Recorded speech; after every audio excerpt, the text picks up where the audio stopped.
Hey there, let's talk about keeping chickens in the wintertime.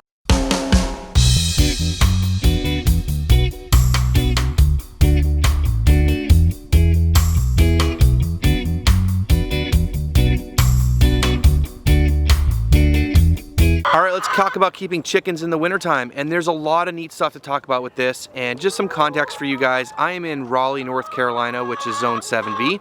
So a lot of the things that I'm going to be talking about here are relevant to my situation here, but I'll give recommendations, you know, for further north and south and things like that. Now, we do get cold here in the wintertime. It does go below freezing a lot of nights, but we don't get a lot of snow, so that's just sort of what we're dealing with here. And so today I'm going to talk about different kinds of coops, different breeds, waterers, and a couple other things. So, you know, let's get into that. All right, let's talk about coops. That's probably the first thing. And if you guys have been following along with this channel, you guys know that I'm really into portable coops or mobile coops and portable electric fencing. And if you're not already subscribed to the channel, you guys should do that so you can follow along. That'd be greatly appreciated. And I think that there's a lot of misconception about coops like this in the wintertime, because I think a lot of people want to keep their chickens really warm. And I think there's some good points to that. But the biggest things about keeping chickens in the wintertime, keeping them safe in the cold weather, isn't necessarily about the warmth. It's mainly keeping them dry, giving them a place to get out of the weather, if it's rain or snow, and getting out of the wind. And if you can keep chickens dry and out of the wind, they're generally pretty happy in the wintertime. Now, the thing about the wind is that their coop needs to have ventilation, but it can't be breezy. I know that's kind of a weird concept, but with this coop that I have here, it's all closed basically on three sides. And so when the wind tries to come in from the front, it has no way to pass through the coop. And so they don't get a breeze in there.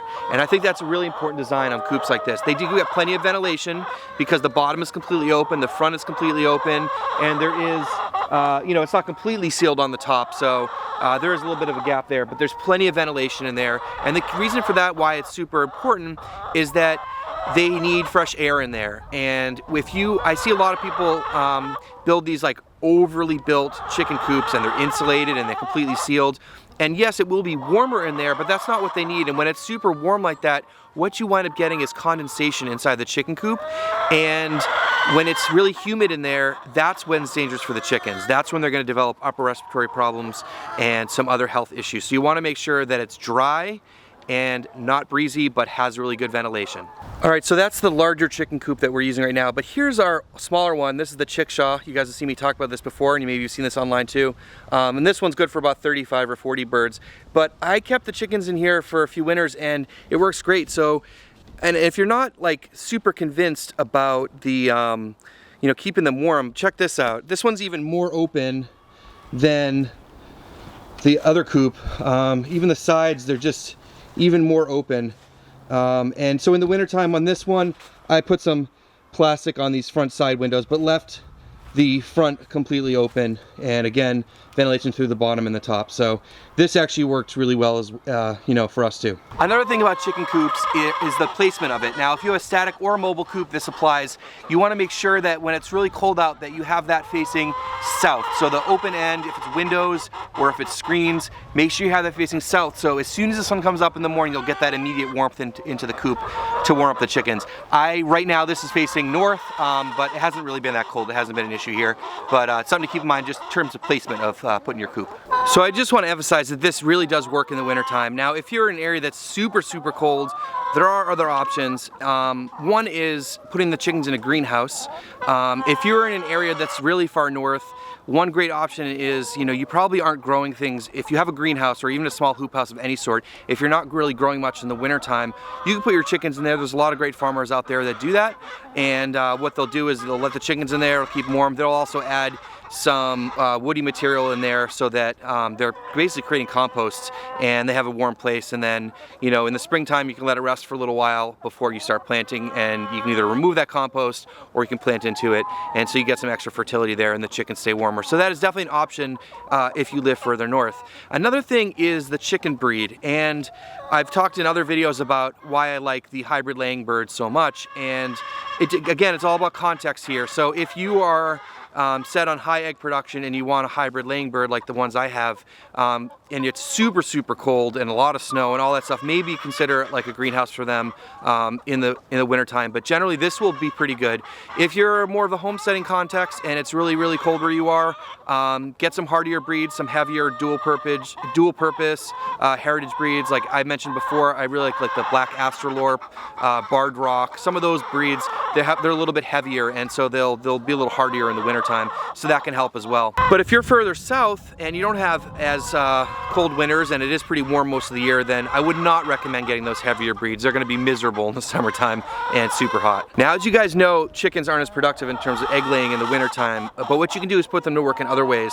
And so if you have a static coop, let's say, and a static run, which is not my favorite setup, but if you do, make sure you add a lot of woody material, so wood chips, leaves, anything like that, so that their manure will bind with that carbon source and create compost, and also will keep it a lot less smelly and safer for the chickens. If you're doing a mobile setup here, make sure you're moving them often enough so that they're off their poop. The grass is not going to grow very fast, obviously, in the wintertime, so that becomes a little bit of a challenge. If you do get stuck in a situation where you don't have places to move them as often, you can set up an area with a bunch of wood chips and park them out there for a while. Now, another thing that's good for is preparing new ground. So 2 winters ago, I prepared my first garden plot using this method, and you can take a look at this picture here. I have the chickens set up in an area and it's just covered in wood chips. So what I did there was I let the chickens get it down to bare ground, and then I threw a bunch of wood chips, and they're constantly scratching and pooping, and that's turning into compost. And it's just a great way to get some organic matter in the soil, get rid of all the weeds, and get started in the spring. Another thing to consider is sort of keeping your chickens busy and active, and they like to have stuff to do. So again, if you're in an area where they have wood chips or something, they'll be constantly scratching through that, or maybe a compost pile will start working. That would be great too. We give them a lot of food scraps, and so that sort of keeps them busy too. But just giving them fresh ground is optimal. That's like the best thing you guys could possibly do for them. Let's talk about waterers and water in general for chickens. You guys know that it's crucial to have good, clean drinking water for the chickens, and it's something that can be challenging in the wintertime for sure, because obviously water freezes. And so some of the techniques that I really like are just trying to keep it as simple as possible. My favorite waterers in the wintertime are these vacuum sealed waterers. I'll leave a link down below for this, and also the other waterer that I use. The other water I use is, I've shown in other videos, is a automatic, it has an automatic float valve and it's hooked up to a garden hose. It's disconnected today because it was freezing overnight last night. I always drain out the hose on nights that it freezes. So what I recommend is that you have these guys here, and maybe getting two so you can swap them out. The biggest thing I like to do is in the evening when I'm putting the chickens up, what I'll do is I'll drain this out and then store it inside. So in the morning I can just fill it up and be good to go, and not have to worry about things being frozen. Or you just have two and you swap them out. I guess it really depends on how many chickens that you have.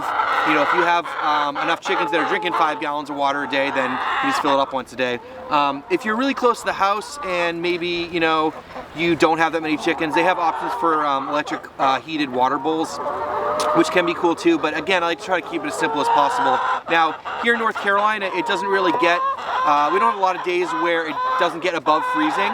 And so for that, this works really well. Now, if you're in a place where it does stay below freezing during the day, then you might have to look into those options, electric heated options, or you're just swapping them out a few times a day. Another thing, chickens, if you guys don't know, hate walking in the snow. They don't like it on their feet.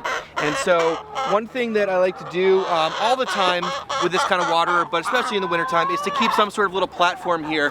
This is like a mini pallet I built out of just like scrap wood, but you could use a pallet. And that does a couple of things. One, it keeps the water off the ground, so it keeps the water a little bit cleaner, but it also gives them a place to stand while they're drinking. So that's a nice little addition here to the system. Man, I always want to film out here with the chickens. They're just so loud. Let me take you out of here. I mentioned about keeping them dry in the coop, getting away from rain and wind, but another thing is keeping them dry on the ground as much as possible. I think it's just healthier when the birds aren't walking around in the muck all the time. And you can see behind me that there is quite a bit of mud out here right now, and one thing you can do is just move them more often. And as I said before, if you want to add some woody material to the ground to try to absorb some of that and keep it a little bit drier, that can be great as well. So in general, I think people are a little wary of keeping chickens in the wintertime or sort of overprotecting them. They're pretty hardy animals, and they do really well given some basic things like I mentioned. Remember to keep them dry, out of the wind and have plenty of non-frozen water, and they're generally pretty good. Make sure they're getting a high quality feed as usual. And the other thing is to talk about is, you know, they obviously lay less in the wintertime, and some people like to give them supplemental light so that they lay more. That is not something that I do here. I try to keep it as natural as we can. So that is something for you to consider as well. But hopefully there was a lot of good stuff in here for you guys today to consider with keeping chickens in the wintertime. Don't be afraid to do it. It's really not that complicated, but do plan ahead, because, you know, if you're in an area that gets super cold and it gets snowy and icy, and then you really can't do infrastructure projects and things like that in the wintertime, make sure you plan ahead and have a good plan for the winter. Hopefully this was helpful, guys. Thanks so much for watching, and we'll see you in the next one.